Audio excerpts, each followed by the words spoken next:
Hello, my name is Roger Packer, and I'm from Children's National Medical Center in Washington, D.C.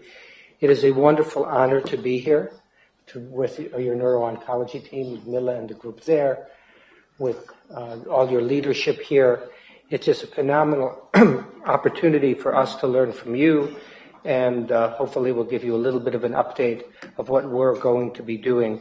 What I'd like to do in the next 45 minutes to an hour is give you an update on medulloblastoma, where we are, but more importantly, where I think we're going to be going in the next few years.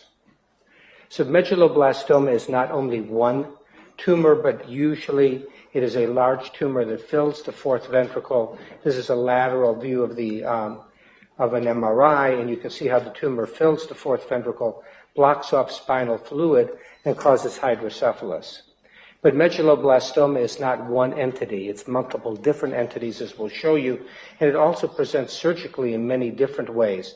It can be a fairly small lesion, possibly not blocking off spinal fluid, a very large laterally placed lesion, and then more of a lesion that's connected to the cerebellar peduncles. And really, in this disease, we're in a rapid transition, where scientific advances are well ahead of the clinical advances. And we need a clear consensus that we need to integrate molecular targeted treatments soon into this disease, and I'll explain why. But the real question as we integrate these new therapies is how do we do this without losing disease control, which is something we've worked very hard to do. How do we reduce sequelae, which is very, very significant issue with medulloblastoma. And one of the other things that will be very interesting as we take these new therapies is how do we prove that they're better? Because as you'll see, we'll be breaking medulloblastoma into so many subgroups, it's hard to do statistically clear-cut trials. When you take a look at medulloblastoma, this is the one disease where we have made quite a bit of progress over the past 20, 25 years, raising overall survival rates from 60% to 80 to 85% in so-called average risk patients, which are essentially the children who are not disseminated at the time of diagnosis, and then doing even somewhat better with the poor risk patients. For other tumor types in childhood, we've not done nearly as well. So how do we maintain that benefit to the patient, reduce sequelae as we go into the molecular era? When you take a look at how we have made these advances, at least in the United States, and I think internationally, if you look at studies performed over the past 3 to 4 decades, as studies have gotten a little bit smarter and we've used chemotherapy, this is the era where we weren't using chemotherapy, you could see with radiation therapy, we have built our survival rates up. But over the past 15 to 20 years, we really haven't changed things dramatically. One of the things we learned early, and this is back in the 1980s, is that the degree of resection makes a difference for medulloblastoma in patients whose tumors are not spread at the time of diagnosis. And because of this about 20% improvement in overall survival, if you have a total or a near total resection, it certainly led to the era where we want to do more aggressive surgery, which has put quite a bit of pressure on our neurosurgeons. The surgeries are not always that easy, even though this is a tumor that arises in the top of the cerebellar vermis. It often is either connected or really very much applied to the side of the upper part of the brainstem, especially in that cerebellar peduncular area. And this is a critical area for our neurosurgeons of what happens as they try to get to this gross total resection. Sometimes you can see after surgery the back of the brainstem is injured. And this is an important issue. It's not what we're talking about when we talk about the posterior fossa mutism syndrome. This is actually direct damage to the back of the brainstem. And that's where the children can come up with crossed eyes, can have cerebellar balance difficulties and other things. But often now, at least in the past 20 years, we've increasingly recognized that sometimes after surgery, if we follow these children out a year or two, we see that the cerebellum has shown this atrophic pattern. This is an atrophy of the cerebellum, and this is often after something that occurs called the posterior fossa mutism syndrome, which is one of the big issues when we do surgery. And this is the delayed onset of mutism associated with low tone or hypotonia. Children have balance difficulties. They develop a great deal of emotional problems. And it's really very much dependent on the neurosurgeon and the center in many ways. Some centers see it in 5% of medulloblastoma surgeries. At one point, some centers were seeing it in as high as 40% of patients. And I think it's cerebellar, it's center dependent. And what it probably is this disruption of pathways from the vermis up the brainstem that may not be apparent on MRI scan.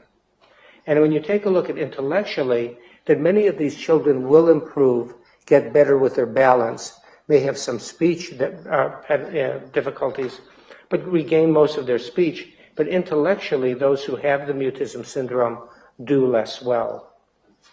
So this is a big issue as we take a look at how we're trying to build our programs with medulloblastoma, because surgery is a key element in our management.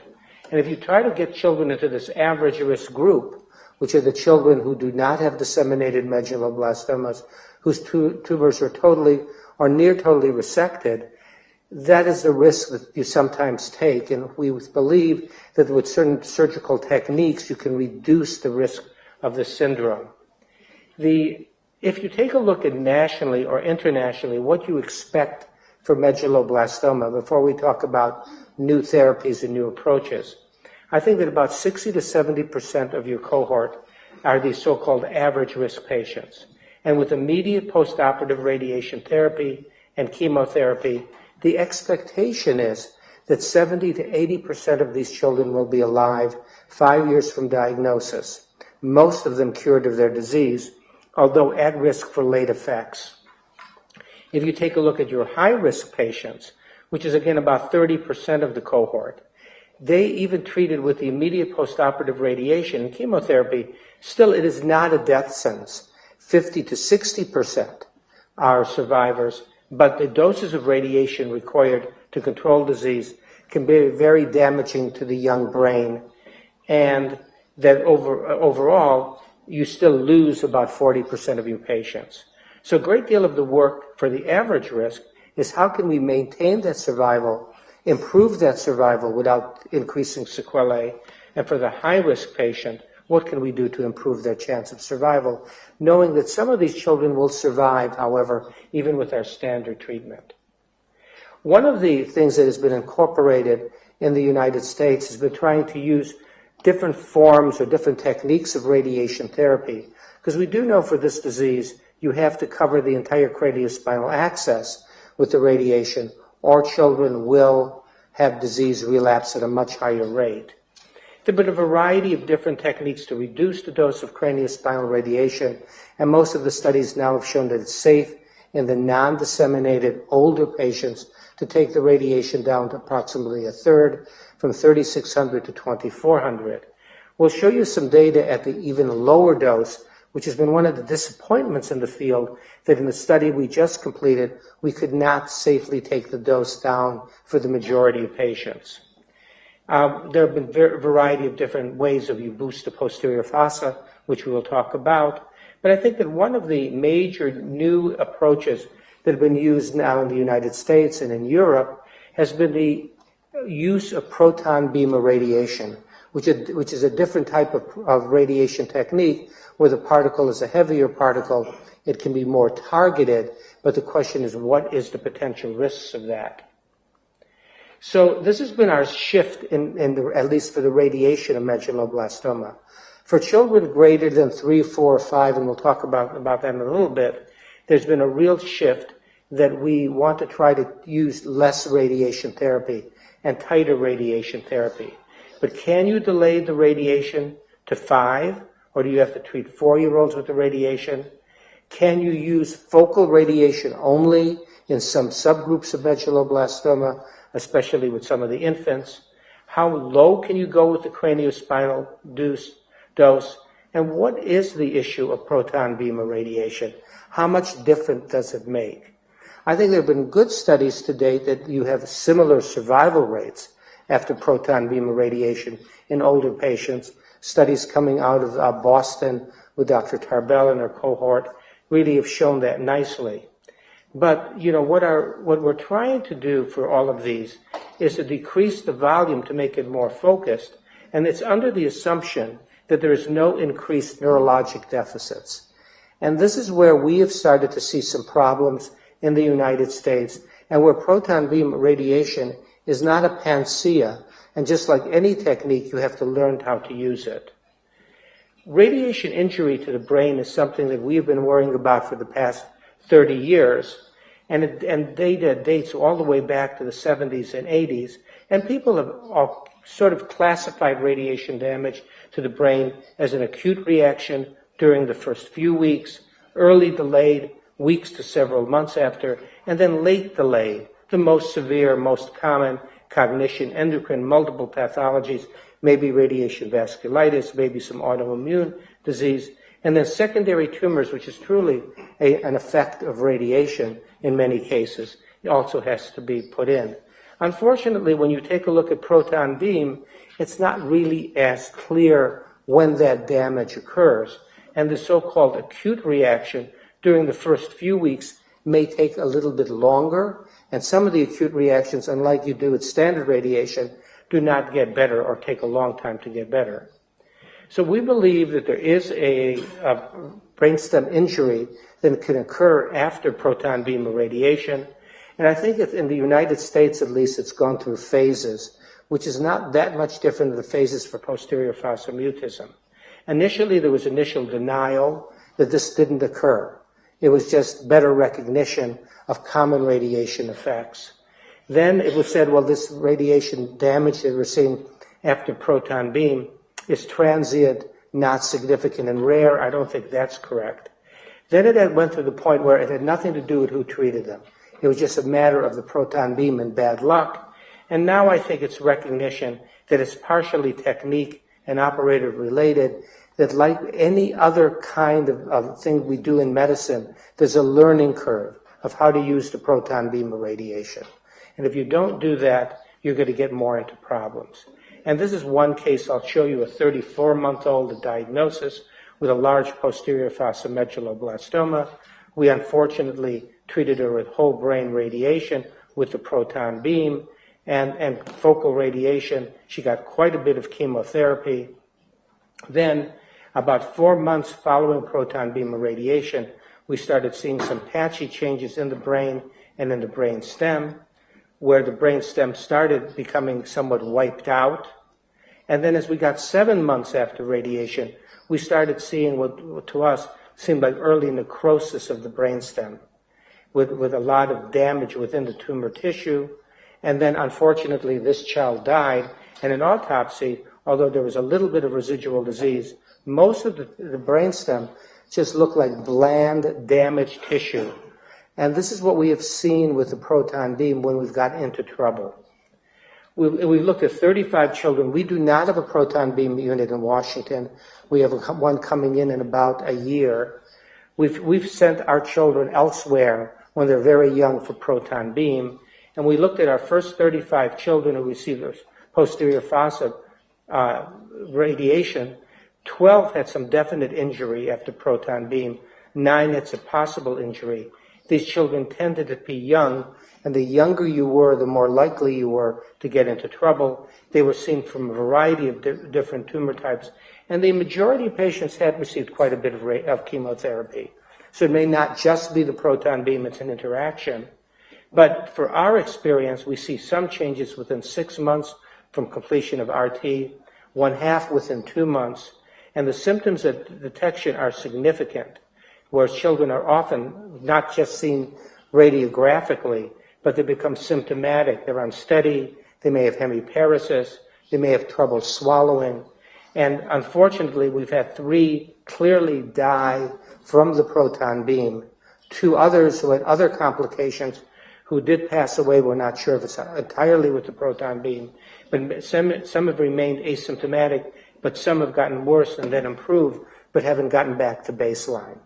So this is a very selected series, but what we can say that if you're going to be sending your patients out across the world to try to get proton beam, to try to save on late effects, to try to spare scatter to other organs, it's really dependent on which place you send them to and how heavily they've been pre-treated and what problems you may see.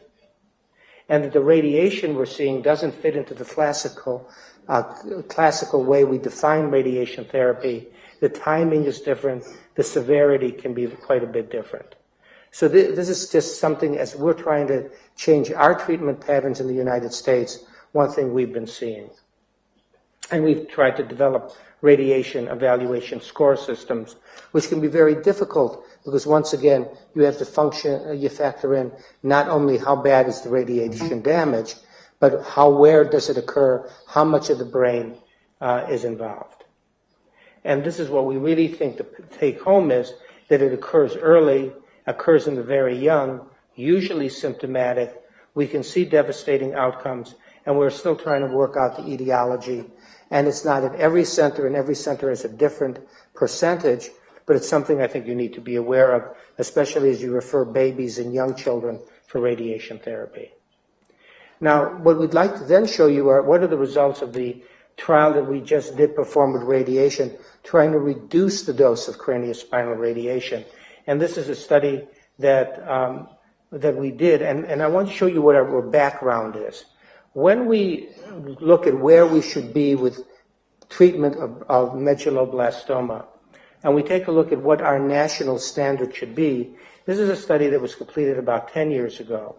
And when you see this kind of survival rate in children with non-disseminated medulloblastoma treated with radiation and then chemotherapy following it, either a CCNU, Cytoxan, regimen, one or the other, with cisplatin and vincristine, we see this kind of, without delaying radiation therapy, this is what we have to accept as the standard of care. And anything we do cannot allow that standard of care to deteriorate. The problem we have, and we all know this, is if you follow IQ in children who have even received 2400 CGY of craniospinal radiation, which is a reduced dose of radiation, you see that the IQs fall in these children. And the older you are, the more you're spared, but the younger you are, the farther it falls. The other problem with medulloblastoma is because these tumors are large, they cause hydrocephalus.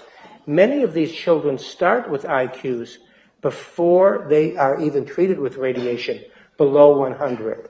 And if you start with an IQ of 80 to 90 and you drop 15 to 20 IQ points, you're not particularly competitive in the years ahead. So you've got to know not only from how much they fall, from where they start. And as we reduce the dose of craniospinal radiation, it used to be that we would drop as many as 30 IQ points in the younger children. Those are between 3 and 7 years of age. And now we see more moderation at 2400, but it's still about a 15 to 20 IQ point with a great variability, where some children drop a lot and others don't drop as much. We hope that things like cognitive remediation, getting in new learning techniques, as Dr. Wong's wife, Christy Hardy, does at Children's National Medical Center, might be of some benefit, but it's really a major issue for these patients.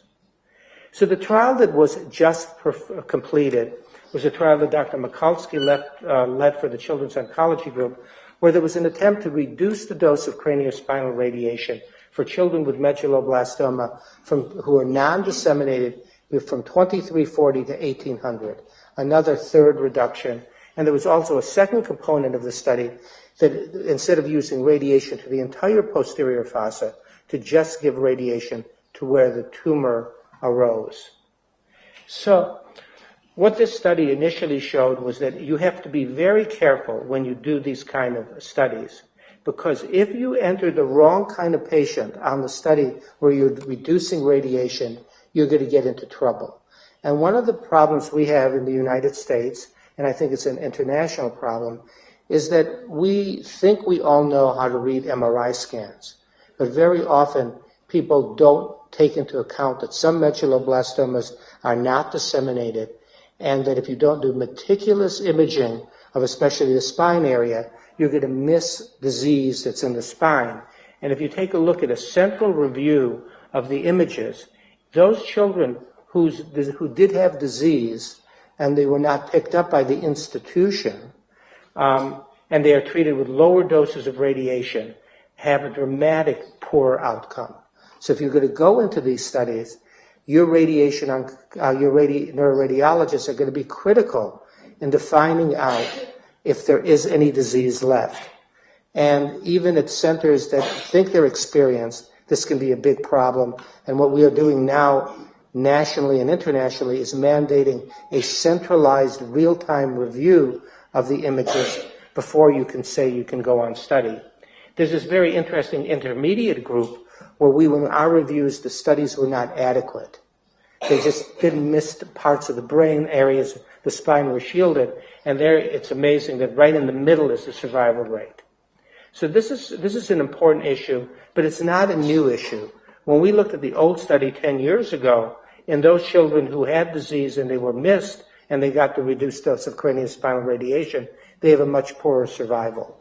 So medulloblastoma is very dependent on the therapy of their outcomes, are very dependent on the therapy that you give. It's not only the biology that derives it, but also your therapies. So one part of the study, of this new study, was trying to take posterior fossa boost away and just use localized radiation therapy after you give the craniospinal, and that was a primary objective of the study. And in this study that looked at over 500 children, there was no evidence that doing this more focal radiation, which I think you're already doing here with your conformal radiation techniques, has a decrease in survival. But the major issue of this, the major goal of this study was to say that in children who are younger, this group here, could we reduce radiation from 2400 CGY to 1800 CGY? There was that secondary randomization of the boost of radiation. But this was the key element of the study, and the decision was only to try the children between 3 and 7 initially on this reduction of craniospinal radiation, because they really had the most to lose by getting the higher doses of radiation, and maybe the most to gain by having a reduced dose of radiation. And we were pretty sure that this was going to go easy, that the study was going to show that the two doses were equivalent, the same, and we built in this confidence limit, and we had well over 250 children randomized to this in this younger group. The disappointing result was that those children who received reduced dose of craniospinal radiation statistically had inferior survival to those that were treated with the full dose of craniospinal radiation. And that is a major step back in our field. Now, the caveat or the limitation of this is what I am not showing you is whether this is true for all molecular subtypes of medulloblastoma or only for some subtypes of medulloblastoma. And with the analysis that is being done right now, which we had hoped to have for the International Society of Pediatric Neurooncology meeting in about 2 weeks, 3 weeks from now in Denver, but we will not have, is there molecular subgroups that can actually take the lower dose of craniospinal radiation. We hope that it'll be something we can salvage, but this has put the field back a bit of where we thought, because we thought the next step after this was we're going to further reduce because we're smarter than the disease. You know, we figured it out. If it isn't disseminated, we can cut back the doses of radiation. This disease shows us time and time again that it is smarter than we are, and we're still playing catch-up. And where these children fail is exactly where, interestingly, average risk players, non-disseminated players, whether they receive 3,600, 24, or 1,800, when they fail, the majority have some component outside the posterior fossa. So this isn't only an issue of reducing the dose of radiation, but there is a molecular subtype of medulloblastoma that has this capacity to spread and spread late or mutate into a tumor that can spread late that we have to better define if we're going to be really able to take the radiation down. So we talked about that, survival rate. Sorry, I went the wrong way. The only other study that is about to be completed that we're doing for the Children's Oncology Group was using an intensified chemotherapy for the high-risk patients, using carboplatin with vincristine during radiation therapy, and then one of two regimens afterwards, settling down with a cisplatin and vincristine and cyclophosphamide regimen. And this was the early results of this. It has been published by Dr. Chikaki, where she looked at high-risk medulloblastomas and had nearly an 80% survival rate.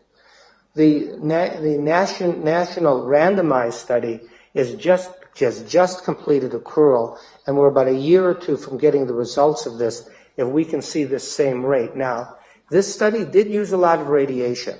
In this study, those children got not only 3,600, but any boost, any disease that was residual, got immediate postoperative boost. So there were some parts of the brain that got 4,500 CGY of radiation, which I think is going to be particularly damaging.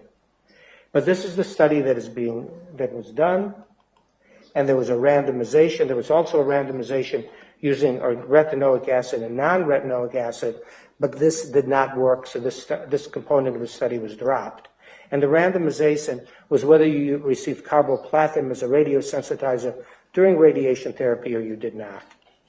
One of the interesting things, and this is a study that Dr. Wong just published in the Journal of Clinical Oncology, is another component of this study was to use the same treatment for children with cortical, what we used to call PNETs, or primitive neuroectodermal tumors.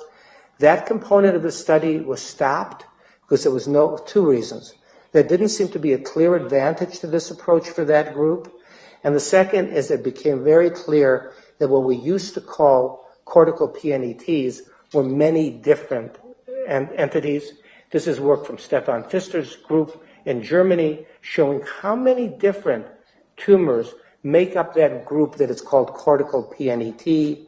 Some of these are high-grade gliomas, some are embryonal tumors, some are some of these newer tumor types that we won't talk about, like the ependymal tumor with multi-layered rosettes, and all of these other subgroups. But the bottom line here is that medulloblastoma, now what we're talking about, for better or for worse, is only in the posterior fossa, and we are still trying to figure out what these cortical tumors are. Wonderful work from Germany, from Canada, from St. Jude's, are all trying to figure that out. And that was the closed stratum that Dr. Wong just published on. Now, overall, for the medulloblastoma, we have finally finished enrollment, and we are going to hopefully have an answer, and one that will be also molecularly informed within the next, we hope, 2 years. So where are we with medulloblastoma as we enter the molecular era? In non-disseminated patients, we can see survival rates like this. We see this tail end fall off in our survival rates. And one of the key elements we're learning now is this is unlikely to be late relapse. It is more likely to be secondary high-grade tumors. So if you have a medulloblastoma that relapses greater than 4 or 5 years out, I think it has to be rebiopsied because it will likely not be medulloblastoma. It will likely be a secondary tumor. The last part of medulloblastoma before we go into the molecular era, but it was our clue that the molecular era was going to be so important, was the infant issues. This is a child with medulloblastoma that I took care of probably about 1985. This was left after surgery. The child received 1 dose of CCNU, vincristine, and cisplatin, went to that within 2 months, and is still surviving with her own family, never saw radiation, now 25 years later. The problem was we treated the next 9 children with the same regimen, and they all died. And I think what we didn't understand at that point, we knew but we couldn't prove, is that medulloblastoma is not one entity.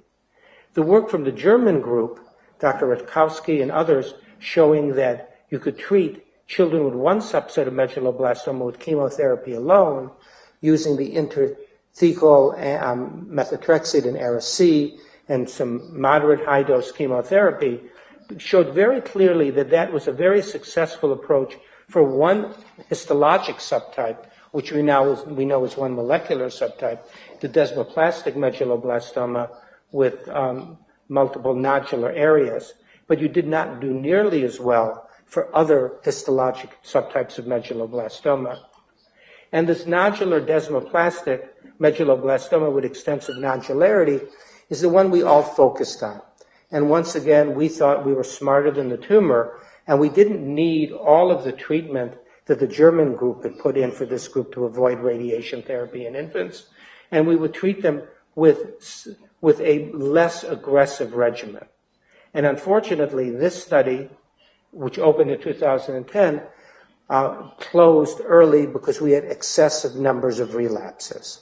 So one of the things that we learned with medulloblastoma, even with infants, where we thought we had a subgroup that we could treat successfully, and this is really the sonic hedgehog subgroup, all of these children with nodular desmoplasia or with extensive nodularity are in the sonic hedgehog, is that it's still a factor of therapy of how successful you are with treatment. So part of it is biology, part of it is therapy, and that's where we have to try to marry the two things. So as we go into the molecular era, why do we need to alter therapy? Well, some average risks still fail. Toxicity is not acceptable, and our survival rates are not acceptable, especially with the toxicity we do with the higher risk in many of the infants. And what we now think is the way forward, and we're going to push that very hard, is the whole issue of molecular stratification and molecular targeted therapy. And we always are trying to reduce these sequelae. So as we look back in the last 10 years, the present cooperative groups have taken huge periods of time to complete their studies, 10 plus years. We have not incorporated biology. We've incorporated some radiation changes, but we need studies that are going to be shorter, that are more molecularly targeted. Oops.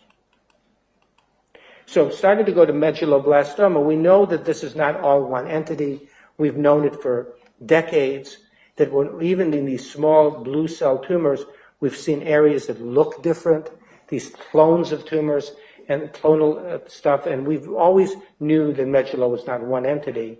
And then the great work by Taylor and his group, working with the Germany group, Taylor and Hospital for Sick Children, broke the field wide open in the 2012 with these publications, which was a culmination of publications between 2007 or 6 and 2012, suggesting that medulloblastoma was really different subgroups. And it seemed very nice and beautiful, but it wasn't as easy.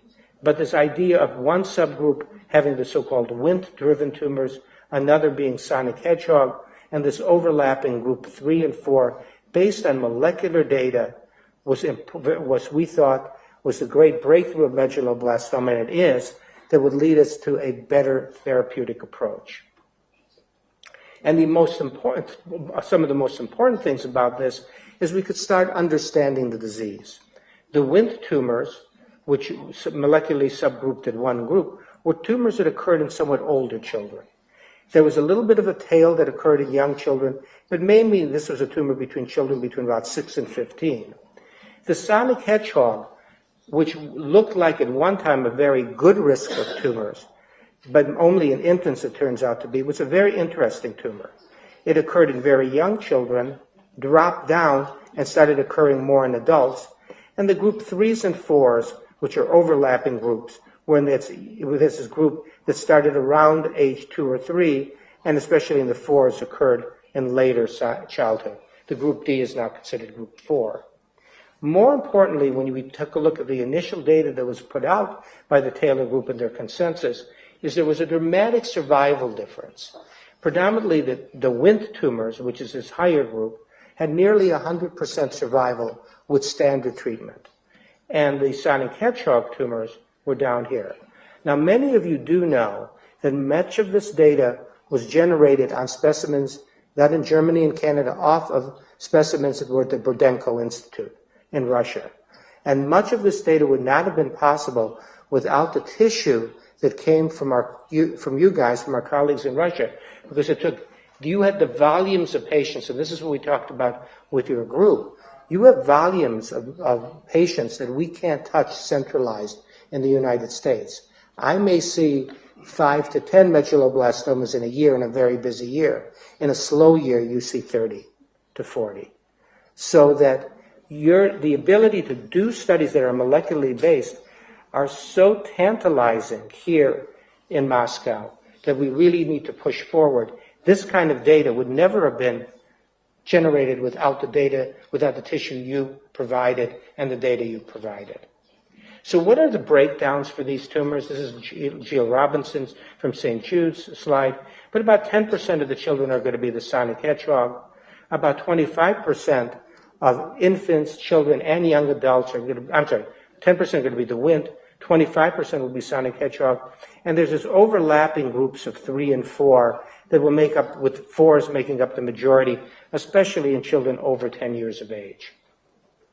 And then it started getting more complicated, because even within those groups, there were different molecular subtypes.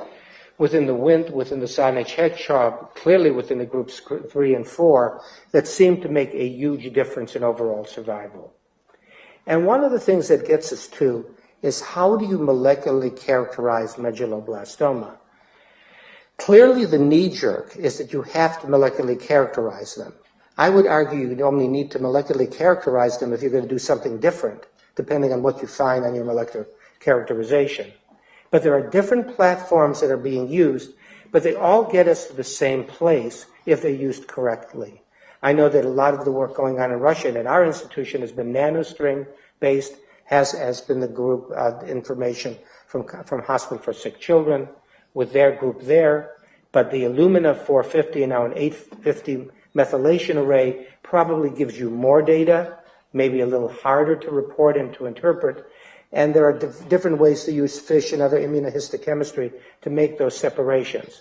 But we really do need to get down to common molecular platforms and common language with medulloblastoma. For the Wnt pathways, this takes up about 10 to 15% of the older children and adolescent. And this is defined initially by nuclear beta-catenin immunohistochemistry, but now we know that you need to have at least some molecular confirmation. And this is the group that if you define it out by at least having 2 parameters, the immunohistochemistry at a monosomy 6, or actually documenting by the Illumina and others that you have the mutation, that this is the one that has the great survival rate. And the question is in this group, how far can you push the envelope? What do you need to do for these patients? You're unlikely, whatever study you use, you're not going to get better survival rates than 95 to 100%. But what are the risks we're taking in the small subgroup of patients to try to improve overall quality of life, intellectual and neuropathies and things like that, especially since they're older patients? And this is the study that is being now performed through the Children's Oncology Group, taking a look at these children and reducing the dose of craniospinal radiation down to 1800 CGY and actually reducing the amount of chemotherapy, deleting vincristine because of some of the toxicities in the older patient group. And this study has started to accrue. There's similar studies that have been done in Europe and a similar study that has essentially been completed by St. Jude's. So soon we will know what the answer is in these children. There is also a study, I should say, that we're not participating in where some people are using only chemotherapy for the Wnt patients. This is a study out of Boston. It's been a very difficult study to sell to families because they know that with radiation in the older children, they're going to survive, and that study has been very difficult to do. The sonic hedgehog subgroup is a more interesting, in some ways, subgroup than we ever thought, because we know that there are different mutations in the sonic hedgehog pathway which really drive how we can interact with this tumor, intervene molecularly. And the wonderful work by the consensus group has shown that even within the sonic hedgehog group, there is a subgroup that does very poorly. And actually, these tumors, sonic hedgehog in this subgroup, is the worst acting medullo group of all of the medulloblastoma groups that we take care of in children greater than 3 years of age. And the beautiful work of Kuhl and others have shown that these are molecularly different tumors, that where the infants often have a patch, very less frequently a smoothen abnormality, and some SUFU abnormalities, they rarely have P53 abnormalities or MYC and amplifications, whereas the subgroup that does the worst are children who do not have the same kind of abnormalities, and they have GLI abnormalities in a high number, and they have P53 abnormalities.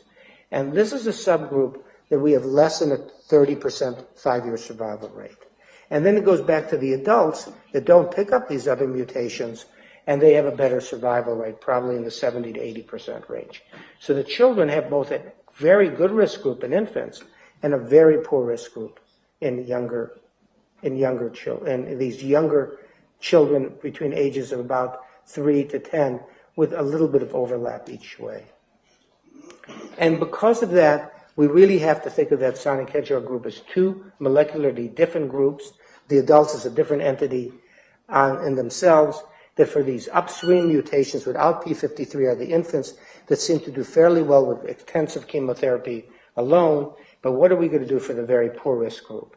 And there's a variety of different thoughts. Some of our sonic hedgehog drugs, smoothing antagonists, are very upfield, upstream, and have not been an effective way. And it looks like we're going to have to really look downstream to try to take care of these patients. There have been a variety of different things recommended, things like arsenic trioxide and others, but we're still battling. And I think that one of the things we would like to see placed in these protocols soon, if we can find safe drugs, are drugs that interfere with PI3 kinase and mTOR signaling, which seems to be a major issue for these poor risk sonic hedgehogs. And we talked about the need to do that. And also another theme that is starting to become very clear for medulloblastoma is that anywhere between 5 and 10% of patients with medulloblastoma are driven by germline mutations. And especially the Li-Fermini and other things are things that have to be thought about when you're having your older sonic hedgehog patients. And one plea would be to start to use your geneticists and others to try to figure out that group. Now, the problem we have with that is even if we find the germline mutation, we still don't know exactly what to do therapeutically. Are we really gutty enough to avoid radiation, avoid alkylators? Probably not. So the question is, how are we going to treat these patients differently? But for early detection in siblings and others of other tumors, we think that the cancer geneticists are very important. For the group 3s and the group 4s, group 3s were thought to be all bad risk patients. They're not. They're mainly bad risk if they have MYC amplification, and that's been shown by multiple different studies. And there's now this subgrouping of group 3s into 3 parts with a major message that with MYC amplification, it's a very poor disease. It's very concomitant with dissemination at the time of diagnosis, whereas some of the other group 3s do very well. Group 4 was always thought to be a relatively poor risk group. I think now people are understanding there are subgroups with the group 4, those with chromosome 11 abnormalities that do extremely well, where some of the others do somewhat poorly. The group out of Toronto and our group have shown that the group 4s really do very well with standard treatment as long as they don't have some of these other mutations. And this is the Toronto data looking at a subgroup of group 4s that do remarkably well, as good as the WINTs, if they have the 11 chromosome abnormality, whereas some of the others run a little bit lower. So this is, now where are we with medulloblastoma? In reality, we're in 11 subgroups. And there is no question in my mind that we cannot do clinical trials for 11 different subgroups of medulloblastoma. We are never going to get the numbers available, with the possible exception of maybe having WINTs here and the infants that do well on the infant studies. And we're going to have to try to be smarter to know how we're going to group these studies. It's been phenomenal work by multiple different laboratories, now coming up to consensus of these different splinter groups, but it's going to really be a challenge. One of the ways I think, and a lot of us think, that we are going to have to start thinking of medulloblastoma as a very low-risk group, which is probably the WINTs and maybe the chromosome loss group 4s, and then a very high-risk group, which has metastatic disease, P53 mutations, and sonic hedgehog, or metastatic with MYC or without MYC amplification, and then start subgrouping our therapies unless we get really very smart into a very high-risk grouping, an average risk grouping, and a very good risk grouping. And this is way, at least in the United States, the studies are moving forward. I still am the chair of the Medulloblastoma Committee of the Children's Oncology Group, which hopefully one day I will give up fairly soon. And we're looking at trying to develop new regimens for the very high risk, having some new modifications for the intermediate risk, but thinking about what we are going to do for a very good risk group in the future. Now, for the higher risk group, we certainly looking at targeting MYC, which has been a major problem, as a way to potentially go. This is a molecular stratification in a study that emanated from St. Jude's, Dr. Gilbert, that we have participated in. And I'm not going to go into the details, but just to show that even though this study looked phenomenal when we put it together 6-7 years ago, it is dated. It did not have the sonic hedgehog stratification appropriately, and we didn't really know what tools we were going to do for the higher risk groups. And that is one of the major issues of medulloblastoma. We cannot go into 10-year trials because its trials are going to be dated from the molecular data. One of the ways I think we're going to have to go for medulloblastoma is we're going to have to take a page out of our leukemia colleagues. We are going to have to try to insert therapies early in disease for the very high-risk group to see if we can change their prognosis. Because we're dealing with patients whose survival rates are ranging in the 30 to 40% range, I think we will see signals very early before we go into very large trials. And this is what certainly you're doing in the ALL group, and I think what we're going to have to do for the medulloblastoma. The other reality of life is that for medulloblastoma, getting these drugs in early may be more easy than we thought, in that we always want to start with radiation, but if you take a look at the HIT trials from Germany, for the very high-risk patients, there is probably a window of opportunity to try to do some upfront therapy as part of more standard therapy before we move to radiation. This is clearly also the direction we're going to be taking a look at for infants and using the targeted therapies earlier. And we know we don't want to use craniospinal radiation for the infants because of the declines in IQ, and we want to try to take chemotherapy as early as we can. The problem is, where do you draw the line? Is an infant a 3-year-old, a 4-year-old, or a 5-year-old? And this is one of the major issues we're dealing with medulloblastoma. The Children's Oncology Group says that an infant is anyone under 3. We are now shifting to under 4, and already in France, we're under 5, and the Head Start regimen is under 5. Is that practical? And I'm going to show you some unpublished data that we looked at with the 0331 group. And we took a look at the subgroup of children who were randomized to reduced dose radiation, who were between 3 and 7.